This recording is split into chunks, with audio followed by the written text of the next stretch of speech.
rabbil alamin. Allahumma salli wa sallim wa barik ala Muhammad wa ala ali Muhammad.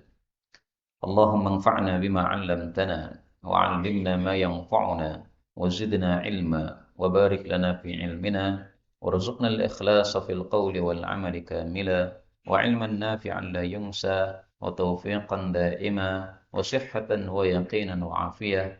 Amin ya rabbal alamin. Kaum muslimin rahimani wa rahimakumullah. Kenapa kita membaca surat Al-Fatihah? Rasulullah Shallallahu Alaihi Wasallam bersabda, "Afdalul Qur'ani Alhamdulillahi Rabbil Alamin." Surat yang paling utama dalam Al-Quran adalah surat Alhamdulillahi Rabbil Alamin, yaitu surat Al-Fatihah. Hadis riwayat Hakim, derajatnya sahih. Para ulama menjelaskan, kalau kita membaca surat Al-Fatihah, maka pahalanya sangat besar. Itulah makna afdal, lebih utama, yaitu pahalanya lebih besar. Sama-sama 7 ayat. Al-Fatihah lebih besar daripada 7 ayat surat yang lain. Inilah makna afdal. Kenapa kita membaca ayat kursi? Rasulullah Shallallahu Alaihi Wasallam bersabda, "Man qara'a ayat al-kursi." Barang siapa yang membaca ayat kursi, fi duburi kulli salatin, di belakang setiap salat fardu, lam yamna'hu min dukhulil jannah, tidak ada yang bisa menghalangi dia masuk surga illa ayyamut, kecuali melewati kematian saja. Hadis riwayat Nasa'i sahih. Maka lazimilah setiap salat 5 waktu selesai itu membaca ayat kursi, maka dijamin masuk surga. Tapi harus mati dulu. Pengen masuk surga nggih? Pengen mati mboten? Nah, masuk surganya mau tapi matinya enggak mau. Nah, itu manusia. Kenapa kita membaca ayat amanar rasul? Karena Rasul sallallahu alaihi wasallam bersabda, al-ayatani, 2 ayat min akhir suratil Baqarah. Di akhir surat Baqarah, yaitu amanar rasul tadi. Man qara'ahuma fi lailah, siapa yang membacanya dalam satu malam kafatah, maka kedua ayat itu akan menjaga dia. Dijaga dari setan, dijaga dari gangguan manusia, dijaga dari mara bahaya. Ada yang mengartikan kafatah dicukupi, yaitu cukup dari sholat tahajud. Tapi tolong sholat tahajudnya tetap dilakukan meskipun kita sudah membaca 2 ayat ini. Nah, inilah yang perlu kita lazimi ya, membaca Al-Fatihah pahalanya besar, membaca ayat kursi setiap selesai sholat 5 waktu, dan juga membaca 2 ayat terakhir Baqarah di setiap malam. Kemudian kemarin sudah kita bahas buku ini. Alhamdulillah ternyata sudah dicetak oleh Ta'mir dengan judul Al-Jami'us Shaghir lil Ahaditsil Adadiyah. Di situ belum ada terjemahnya. Di sini saya berusaha menulis terjemahnya, terjemah Al-Jami'us Shaghir lil Ahaditsil Adadiyah. Tapi terjemahnya di sini belum sempurna. Saya menerjemahkan sebelum saya mengajarkan. Jadi kemarin saya terjemahkan 5, sekarang ini hari ini saya terjemahkan 5 lagi, insya Allah besok saya terjemahkan 5. Nah, jadi terjemahnya baru selesai insya Allah setelah kita menyelesaikan pengajian kitab ini.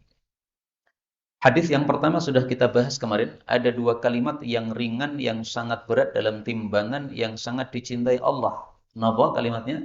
Subhanallahil azim, subhanallah wa bihamdi. Dibaca setiap hari berapa? 100 kali. Sudah dikerjakan PR-nya ibu-ibu?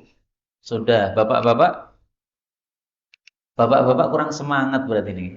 Kalau ibu-ibu sudah, bapak-bapak nggak ada suaranya. Nah, maka tolong ini dikerjakan PR-nya, tasbih setiap hari 100 kali, pahalanya sangat besar dan menggugurkan dosa-dosa kita semua.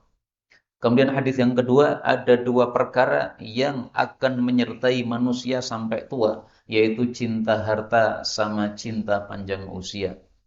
Kemudian ada 2 perkara yang kalau dilakukan maka menyebabkan kafir, tapi maksudnya kafir kecil bukan kafir murtad, yaitu mencela nasab orang dan meratapi apa?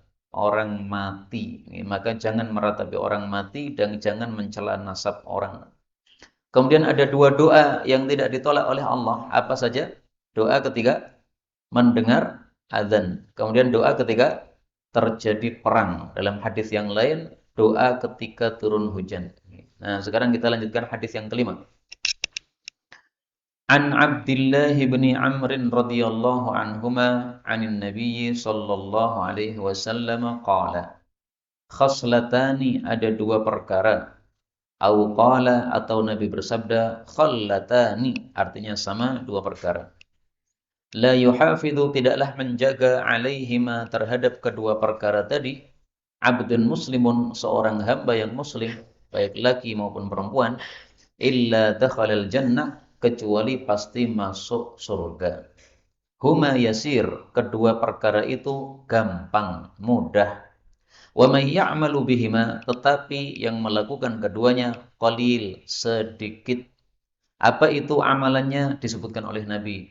Yang pertama adalah yusabbihu, bertasbih, fi duburi kulli salatin, di belakang setiap salat, maksudnya salat 5 waktu, ashron, 10 kali. Wa yahmadu ashron, tahmid 10 kali. Wa yukabbiru ashron, takbir 10 kali.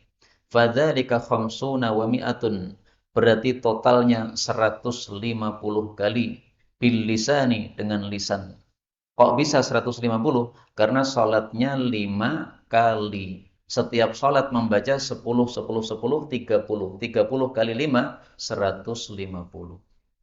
Tetapi meskipun hanya 150, dihitung oleh Allah berapa? Wa alfun wa khamsumi'ah, menjadi 1500 fil mizan, di dalam timbangan amalnya Allah Subhanahu wa taala nanti di akhirat. Ini amal yang pertama. Amal yang kedua, wa yukabbiru, bertakbir, arba'an wa thalathin, 34, idza akhadha, jika mengambil, madja'ahu, tempat tidurnya, yaitu sebelum tidur nanti malam. Wa yahmadu, dan membaca tahmid, thalathan wa thalathin, 33. Wa yusabbih, dan membaca tasbih, thalathan wa thalathin, 33. Berarti totalnya fadzalika mi'atun, totalnya adalah 100, bil lisan, dengan lisan kita. 34, 33, 33, 100. Tetapi dihitung oleh Allah wa alfun, 1000, fil mizan, dalam timbangan amal. Falaqad ra'aitu, maka sungguh-sungguh aku melihat Rasulullah sallallahu alaihi wasallam yaqiduha, beliau menghitungnya, biyadihi, dengan telapak tangannya. Jadi sambil menunjukkan isyarat ya, 33, 33, 34, begitu. Qalu, mereka bertanya, ya Rasulullah, wahai Rasulullah, kaifa, bagaimana sih, huma yasir, kedua amal itu gampang, wa may ya'malu bihima qalil, tetapi yang mengamalkan kok cuma sedikit. Qala, beliau menjelaskan, ya'ti, datang, ahadakum, kepada masing-masing kalian, yakni syaitan, yaitu setan yang datang, fi manamihi, pada saat dia tidur, maksudnya ketika mau tidur. Fayunawwimuhu, lalu setan menidurkan dia, qabla ayyaqulah, sebelum dia mengucapkan wirid tadi. Wa ya'tihi, setan datang kepadanya, fi salatihi, pada waktu salatnya. Fayudzakiruhu, lalu setan mengingatkan dia, hajatan, satu keperluan, qabla ayyaqulaha, sebelum dia mengucapkan wirid itu. Sehingga selesai salat langsung pergi, tidak baca wirid. Ini hadis diriwayatkan oleh Al-Imam Abu Dawud. Jadi dalam hadis ini Nabi menjelaskan dua perkara yang gampang tetapi sedikit manusia mengamalkan. Maka mari kita menjadi orang-orang yang sedikit. Kebanyakan manusia itu tidak baik. Allah mengatakan dalam Al-Quran, walakinna aktsaran nasi la ya'lamun. Mari kita lihat dalam Quran. Aktsaran nasi, kebanyakan manusia itu la yashkurun, tidak bersyukur. Surat Baqarah ayat 243. Aktsaron nasi la ya'lamun, kebanyakan manusia tidak paham. Al-A'raf ayat 187. Aktsaron nasi la yu'minun, kebanyakan manusia tidak beriman. Surat Hud ayat 17. Jadi Allah sebutkan tiga, kebanyakan tidak syukur, kebanyakan tidak paham, kebanyakan tidak iman. Berarti orang yang sedikit itu lebih baik. Termasuk dalam kasus ini, yang mengamalkan ini sedikit, maka ini baik. Apa saja sih amalannya kok gampang kata Nabi? Nah, pertama adalah setelah selesai sholat fardu, membaca 3 wirid, tasbih, tahmid, takbir. Ini boleh dibolak-balik. Tahmid, takbir, tasbih boleh. Takbir, tasbih, terserah. Bolak-balik terserah. Silakan. 10, 10, 10. Nah, mudah. Panjenengan biasa membaca berapa? 3, 3. Itu juga sahih hadisnya. Boleh. 10. Ini juga sahih hadisnya. Boleh. Jadi wirid selesai sholat itu ada banyak cara. 10, 10 ada. 3, 3, 3, 3 ada. 11, 11 ada. 25, 25, 25, 25, totalnya 100 juga ada. Tasbih, tahmid, takbir, tahlil. Nah, tahlilnya 25. Nah, ini karena semuanya sahih, paling bagus adalah diamalkan semuanya kadang-kadang. Misalkan maghrib tadi, tasbihnya 10 kali, 10 kali saja. Kenapa? Segera ada pengajian, supaya pengajiannya agak panjang. Adapun salat isya karena waktunya longgar, nah silahkan 33, 33, 33. Atau 25, 25, 25, 25. Nih. Nah, ini dibiasakan setiap hari, meskipun sedang terdesak, tetap dilakukan, karena ada ashron, ya 10 pun juga ada dalilnya. Kemudian yang kedua, sebelum tidur, nah kita baca 3 wirid ini, tetapi jumlahnya 34, 33, 33. Takbirnya 34, tasbih sama tahmidnya 33. Totalnya berarti 100. Ini yang setelah sholat rata-rata kita sudah melakukan. Saya ingin bertanya, yang sebelum tidur sudah dilakukan atau belum? Belum, ya? Insya Allah nanti malam siap? Siap, ya? Jadi ilmu tidak ada gunanya kalau tidak dipraktekkan. Makanya PR malam ini adalah, PR kajian ini adalah baca wirid 3 ini sebelum tidur, 33, 33, 34. Boleh dibolak-balik, yang penting takbirnya itu yang 34. Yukabbiru takbir arba'an wa salasin 34. Kaum muslimin rahimani wa rahimakumullah.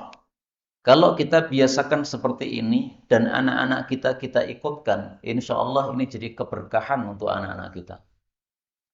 Tidur, bapak, ibu, kemudian anak-anak, nah, sambil kita bilang sama anak-anak, ayo baca doa, Bismikallahumma ahya wa bismika amut. Nah, kemudian tasbih, 33, tahmid 33, takbir 34. Nah, ini lebih utama lagi, anak-anak kita jadi mengamalkan sunnah Rasulullah Sallallahu Alaihi Wasallam.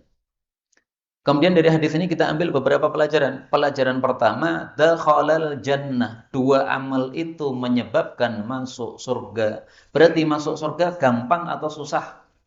Gampang. Sebagaimana masuk neraka juga gampang. Orang nipu masuk neraka. Orang nuduh masuk neraka. Orang ngejek masuk neraka. Orang mencela sesama muslim masuk neraka. Orang utang tidak bayar masuk neraka. Jadi gampang sekali masuk neraka, gampang sekali masuk surga. Saya tampilkan dalil yang menunjukkan hal itu. Rasulullah bersabda, Al-jannatu, surga itu, aqrabu ila ahadikum, lebih dekat kepada masing-masing kita, min syiraki na'lih, daripada serampat sandal. Wan naru mithlu dzalik, neraka juga sama, lebih dekat daripada serampat sandal. Serampat sandal itu kan nempel dengan kaki kita, Pak. Berarti sangat dekat. Nah, surga itu kata Nabi lebih dekat daripada serampat sandal. Neraka juga begitu, lebih dekat. Maksudnya betapa mudahnya masuk surga, betapa mudahnya masuk neraka. Mudah-mudahan semua kita masuk surga tanpa hisab, tanpa azab. Amin ya rabbal alamin. Hadis riwayat Bukhari. Jadi gampang sekali masuk surga. Orang cuma membaca wirid 10, 10, 10 atau 33, 33, 34 masuk surga. Betapa gampang. Tapi juga betapa mudah masuk neraka. Saya tadi ngasih contoh, masuk neraka bohong, masuk neraka. Karena bohong itu dosa besar. Kebanyakan orang tidak tahu bahwa bohong itu dosa besar, dianggap dosa kecil. Padahal bohong dosa besar, sepakat para ulama, tidak ada perselisihan. Lihat kitab Al-Kabair karya Al-Imam Az-Zahabi. Di situ disebutkan salah satu dosa besar, bohong. Termasuk dosa besar adalah menuduh. Maka hati-hati, kita kalau tidak tahu menahu tentang seseorang, jangan ngomong. Ngomongin siapa misalnya, Pak Jokowi, tahu betul tidak? Kalau tidak tahu nggak usah lah. Ngomongin tentang siapa? Panji Gumilang. Tahu tidak? Kalau tidak tahu nggak usah lah, ya. Biar yang ngomong yang tahu, nggih. Biar ngomong yang apa? Yang tahu. Kita nggak tahu, nggak usah ngomong. Nggih. Saya ini pernah dituduh, Pak. Katanya Abu Zaidan pernah perkosa seorang perempuan. Ya wes karepmu lah, tuduhan karepmu, aku ora gagas. Jadi saya dituduh memperkosa orang pernah, tapi saya tidak memperdulikan. Kenapa? Karena sabda Nabi SAW, orang kalau diejek, kalau dituduh, kalau dia diam saja, maka malaikat turun dari langit mendustakan orang yang mengejek dan menuduh. Dalilnya apa ada? Ada. Saya tampilkan di sini dalilnya. Di dalam Sunan Abu Dawud. Kalau yang di rumah punya Sunan Abu Dawud nanti dibuka. Pada kitab Sunan Abu Dawud, nomor hadisnya nomor 4896. Rasulullah Shallallahu Alaihi Wasallam saat itu sedang duduk bersama sahabat-sahabatnya. Ada seseorang yang mencaci atau menuduh Abu Bakar. Maka Abu Bakar diam. Dicaci lagi yang kedua, dia diam. Dicaci lagi yang ketiga, dia kemudian membela diri. Maka Rasulullah pun berdiri ketika Nabi membela diri. Ketika apa? Abu Bakar membela diri. Maka Abu Bakar bertanya, apakah Anda marah kepada saya, wahai Rasulullah? Maka Rasulullah mengatakan, nazala malakun. Tadi itu malaikat turun. Dari mana? Minas sama, dari langit. Yukadzibuhu bima qala laka. Mendustakan tuduhan dia kepada kamu. Falamman tasorta, tapi tatkala kamu membela diri, waqa'a syaitan, setan datang. Nah, gara-gara setan datang, saya nggak mau duduk lagi, saya pergi aja. Nah, maka lebih utama diam atau meladeni? Diam. Karena dibela oleh malaikat. Ya membela boleh, tapi hati-hati, setan datang loh itu. Setan bisiki sama penuduh tadi. Tamban, ya, gen panas sisan. Nah, kemudian setan juga datang kepada yang balas. Balasnya ditambahin saja. Kalau dia nuduh satu, balasan dua. Nah, ini kalau membalas dua, ini berarti yang tertuduh jadi dosa juga. Karena bolehnya kita membalas itu 1:1.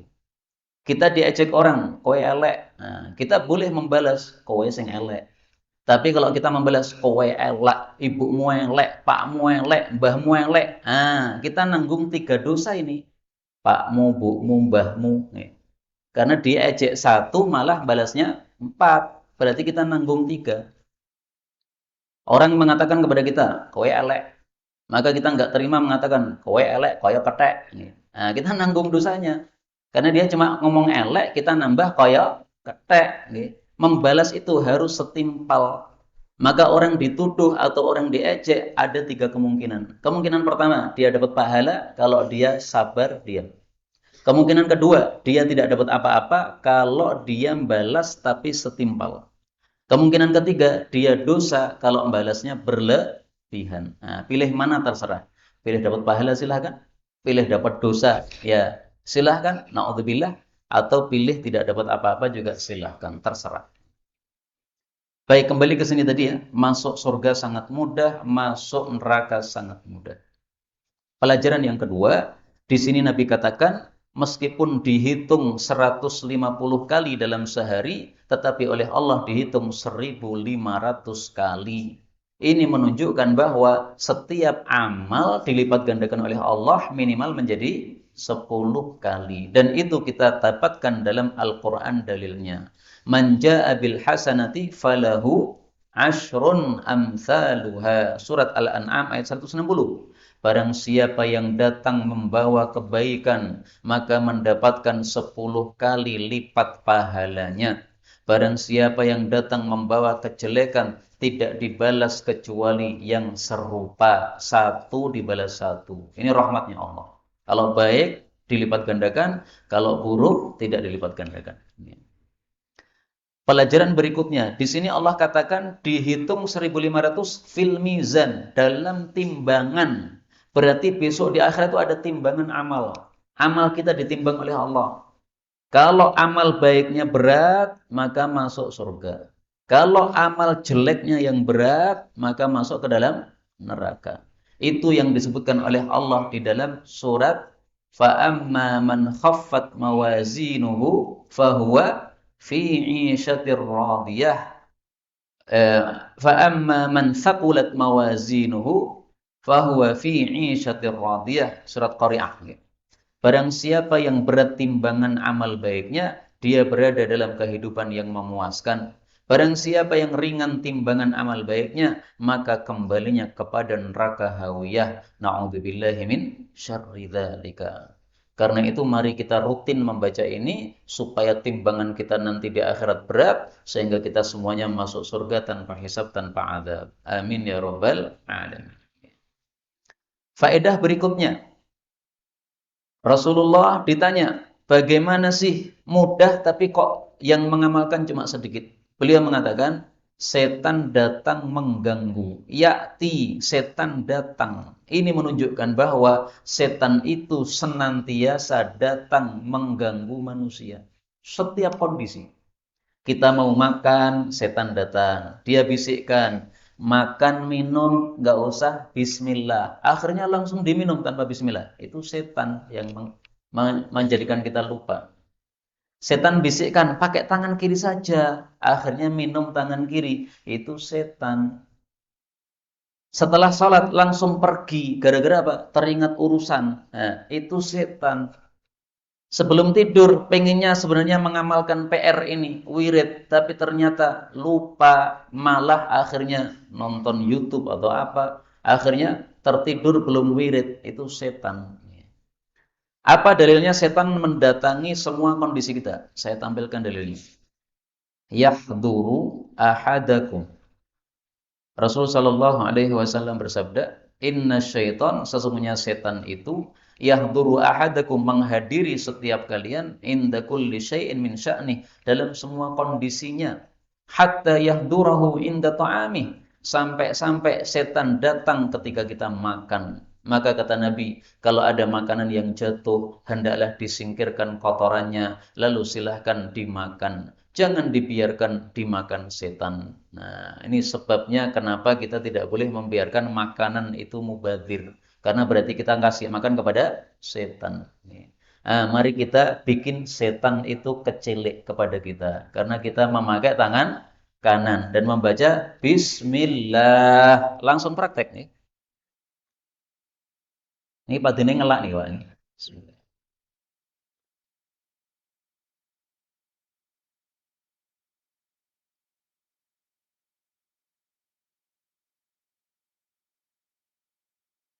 Baik, hadis yang pertama sudah kita selesaikan. Kita lanjutkan sekarang hadis yang kedua, yaitu hadis ke-6. Dalam judul Salasun, hadis-hadis yang bicarakan tentang 3 hal. Karena 2 hal sudah selesai, 5 hadis saja. Sekarang hadis yang ke-6. An Anas bin Malik radhiyallahu anhu, anin Nabi sallallahu alaihi wasallam qala, Salasun, ada 3 perkara. Man kunna fihi, barang siapa yang 3 perkara itu pada dirinya, ada pada dirinya. Wajada halawatal iman, dia akan mendapatkan manisnya iman. Iman terasa manis sehingga tidak mungkin dia murtad. Yang pertama apa? Ayyakunallahu wa rasuluh, bahwasanya adalah Allah dan Rasulnya.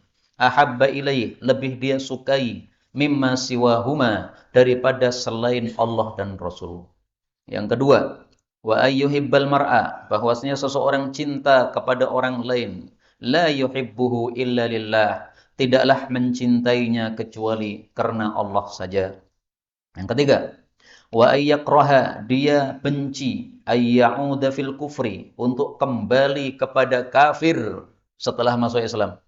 Kama yakrahu, sebagaimana dia benci, ayyuqdhafa finnar, bahwa dia dilempar dalam api. Hadis muttafaqun alaih.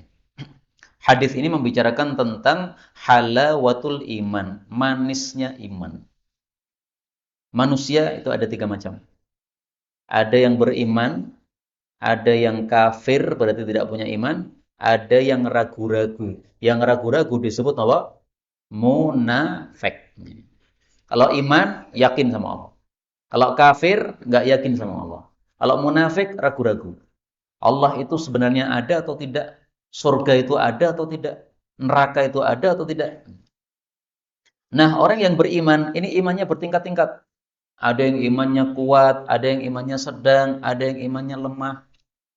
Orang yang imannya kuat, Dikasih musibah apapun, tetap dia bisa sabar. Dikasih nikmat seberapapun, dia selalu syukur, nggak akan pernah lupa sama Allah. Itu kalau imannya sudah tinggi. Nah, supaya iman kita tinggi, kita mendapatkan manisnya iman, caranya gimana? Kuasai 3 hal ini. Yang pertama, cintailah Allah dan Rasul-Nya lebih daripada selain Allah dan Rasul-Nya. Maksudnya gimana nih mencintai Allah dan Rasul-Nya? Apakah menyanyikan lagu cinta Rasul? Bukan.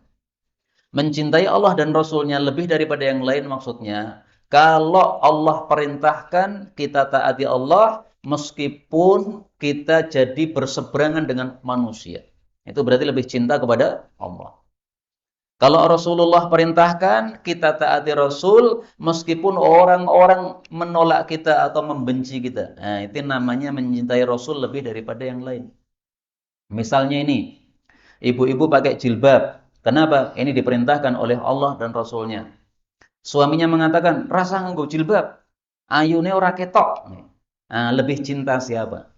Kalau lebih taat kepada suami, berarti lebih cinta kepada suami, tidak cinta kepada Allah dan Rasul. Orang seperti ini tidak bakal dapat manisnya iman. Imannya berarti masih sangat lemah. Tapi kalau imannya kuat, maka dia lebih suka kepada Allah dan Rasul. Oh, nggak bisa mas, saya harus pakai jilbab. Kenapa? Ini perintah Allah dan Rasul. Kalau kamu nekat pakai jilbab, saya cerai. Meskipun dicerai, tetap pakai jilbab. Nanti Allah akan berikan jalan keluar. Dikasih suami yang lebih soleh. Nah, maka itu contohnya, Allah dan Rasulnya. Allah ngomong apa, kita ikuti. Rasul ngendiko apa, maka kita ikuti. Misalkan, Allah mengatakan, In ja'akum fasikun binaba'in fatasabbatu. Kalau ada orang fasik membawa berita yang ngawur, maka hendaklah kalian tabayyun dulu. Ini perintah Allah. Nah, silahkan dilakukan perintah Allah Subhanahu wa taala. Allah mengatakan innamal mu'minuna ikhwah. Orang beriman itu sesama beriman itu saudara. Nah, kita ikuti perintah Allah, saudara. Jangan bermusuhan sesama muslim. Saya paling tidak suka orang Islam sesama orang Islam bertengkar. Gara-gara apa? Beda bendera. Beda partai, beda pengajian, beda guru. Beda guru silahkan, tetapi jangan saling bermusuhan. Beda bendera silahkan, tapi masih tetap bersaudara. NU pakai kunut, Muhammadiyah tidak pakai kunut, nggak ada masalah. Kalau imamnya pakai kunut, kita sebagai makmum boleh kita ikut kunut. Kalau imamnya tidak pakai kunut, ya berarti kita juga tidak ikut kunut. Selesai masalah. Enggak perlu bertengkar. Bertengkar sesama muslim itu sama dengan kita tidak cinta kepada Allah dan Rasul. Kenapa? Karena bertengkar sesama muslim dilarang oleh Allah dan Rasul. Saya tampilkan dalilnya dalam hadis Nabi yang menunjukkan bahwa beliau melarang bertengkar sesama muslim. Inna syaitan, sesungguhnya setan qad ayyisa, sudah putus asa ayya'budahul musallun, disembah oleh orang-orang yang salat. Walakin fit tahrish bainahum, tapi tidak putus asa untuk mengadu domba sesama orang-orang salat. Hadis riwayat Muslim. Nah, ini dasar dalil bahwasanya kalau ada pertentangan sesama orang Islam, itu pasti sumbernya dari setan. Karena itu, saya pesankan kepada diri saya, juga kepada semua kaum muslimin. Kalau ada orang Islam ngajak kita tengkar, jangan diladeni. Lakukan seperti yang dilakukan Abu Bakar tadi. Dituduh, diam. Dituduh lagi, diam lagi. Nah, kalau sudah kupingnya panas yang ketiga, daripada kita membela diri nanti setan datang, lebih baik kita pergi saja sambil diam. Itu kalau sudah kupingnya panas. Wah, rakuat aku dilokke terus. Nah, lebih baik begitu. Karena kalau kita membela diri, setannya datang, Rasulullah pun pergi. Nah, lebih baik kita apa? Diam saja. Saya dulu pernah, Pak, mengajar di pesantrennya Ustadz Mu'inuddin di Klaten, rahimahullah, tahun 2013. Terus ada seorang Ustadz mengatakan, itu hati-hati Abu Zaidun itu orang Syiah, itu bukan Ahlus Sunnah. Nah, maka saya katakan, loh, apa buktinya beliau mengatakan saya Syiah? Kan beliau Ustadz juga. Mengajar di masjid yang sama. Saya ngajar di masjid itu, beliau juga ngajar di masjid itu. Tapi hari yang lain. Nah, kemudian, Katanya takmir, tandanya dia kalau sholat itu dijamak, maghrib sama isya. Nah, saya jawab, loh saya kan musafir, saya orang Solo, diundang ke Klaten, ngajar di Klaten. Itu jarak tempuhnya sudah safar, menurut madhab yang saya ikuti. Maka saya jamak antara maghrib dengan isya. Itu bukan syiah, itu sunnah Nabi SAW. Nah, belakangan ada orang menginformasikan kepada saya, itu Ustaz, gara-gara cuma iri saja. Kalau antum yang ngajar, yang datang banyak. Kalau dia yang ngajar, yang datang dikit. Nah, saya nggak ngerti benar atau tidak. Yang penting pokoknya ada tuduhan kayak begitu. Saya tidak menjawab. Kenapa saya tidak menjawab tuduhan itu? Pertama, karena kalau kita menjawab, maka berarti kita sudah membela diri. Kalau sudah membela diri, khawatirnya setannya akan masuk. Kalau setannya masuk, nanti kita bisa ikut keganggu setan sebagaimana dia keganggu setan. Mending yang keganggu setan satu orang daripada dua orang keganggu setan. Karena kalau dua orang keganggu setan, setannya keplok-keplok. Tapi kalau yang bisa diganggu cuma satu, setannya mumet nih. Ki piye wong iki iso diganggu. Akhirnya dia pergi. Kopi ini kurang kental setannya, nggak bisa mengganggu kita. Maka apa? Kita bisa menang terhadap setan. Baik kaum muslimin rahimani wa rahimakumullah. Yang kedua, supaya kita memiliki manisnya iman. Apa? Mencintai seseorang semata-mata karena Allah. Jadi kalau cinta kepada orang jangan karena hartanya. Istri cinta sama suami, jangan karena hartanya. Nanti kalau hartanya habis, maka abang akan ditendang karena nggak ada uang. Tapi kalau cinta suami karena Allah, maka meskipun dulu suami kaya kemudian jatuh miskin karena bisnisnya bangkrut, tetap masih menjadi istri yang baik. Demikian juga suami cinta kepada istrinya karena Allah, jangan karena cantiknya. Karena semata-mata karena cantiknya, istri kemudian kena musibah, wajahnya peok, kemudian cantiknya hilang, nanti akan dibuang istrinya karena sudah nggak ada cantiknya lagi. Nah, itu bukan orang yang beriman yang sempurna kayak begitu. Kemudian yang ketiga, kalau kita ditawari kafir, maka kita harus menolak seperti kalau kita ditawari masuk ke dalam api. Sebagaimana kita tidak suka dibakar dalam api, maka kita tidak akan mau menerima tawaran untuk masuk Kristen misalnya, atau masuk Yahudi misalnya. Pak, ini ada bantuan supaya rumah panjenengan bisa bagus. Ini ada bantuan, tapi syaratnya pindah agama. Oh no, tidak bisa. Kalau mau bantu silahkan, saya terima, tapi tanpa syarat. Kalau pakai syarat-syarat, nggak usah bantu. Saya cukup dengan kehidupan saya seperti ini, miskin nggak apa-apa, yang penting iman sampai hari kiamat. Nah, orang seperti itu baru mendapatkan halawatul iman, manisnya iman. Kaum muslimin rahimani wa rahimakumullah, karena waktunya sudah mepet, saya tutup dengan satu pembahasan lagi. Dalam hadis yang lain, Rasulullah menjelaskan ada haqiqatul iman. Kalau tadi halawatul iman, ada haqiqatul iman, hakikat iman. Apa itu hakikat iman? Rasul bersabda, "Inna likulli syai'in haqiqah." Segala sesuatu ada hakikatnya. Wa ma balagha 'abdun haqiqatal iman, seseorang tidak akan mencapai hakikat iman hatta ya'lama annama asabahu lam yakun liyukhti'ah, sampai dia yakin bahwa apa yang ditetapkan oleh Allah pasti tidak akan meleset. Wa ma akhta'ahu lam yakun liyusibah, apa yang tidak ditetapkan oleh Allah pasti tidak akan kena kepadanya. Hadis riwayat Ahmad. Jadi kita bisa meningkatkan iman kita sampai tingkatan hakikat. Kapan? Kalau kita yakin dengan takdir. Allah tetapkan pasti kena meskipun saya sembunyi. Allah tidak tetapkan pasti aman meskipun saya maju ke medan perang saf pertama. Seperti Khalid bin Walid. Khalid bin Walid kalau perang nggak pernah di belakang, Pak. Selalu di depan. Tapi matinya di atas kasur. Jadi nggak berhasil dia mendapatkan mati syahid dalam perang. Kenapa? Allah tidak takdirkan. Sementara ada orang yang penakut di belakang, munafik dia, ikut-ikutan perang, tapi ada peluru nyasar ke belakang, kena gundulnya mati. Nah, maka kalau kita sudah yakin, ini Allah kalau mentakdirkan maka pasti kena, kalau tidak maka tidak akan kena. Ini kita baru tingkatan iman kita, hakikat iman. Dulu tahun 2015 saya mengajar dari Solo ke Klaten, ada orang ngancem lewat WA. Zaman dulu kayaknya belum ada WA nih. Lewat apa? SMS. Dia bilang, kalau kamu tetap datang mengajar, maka gundulmu nanti akan pecah, saya bedil, katanya. Saya tidak takut, saya tetap berjalan berangkat.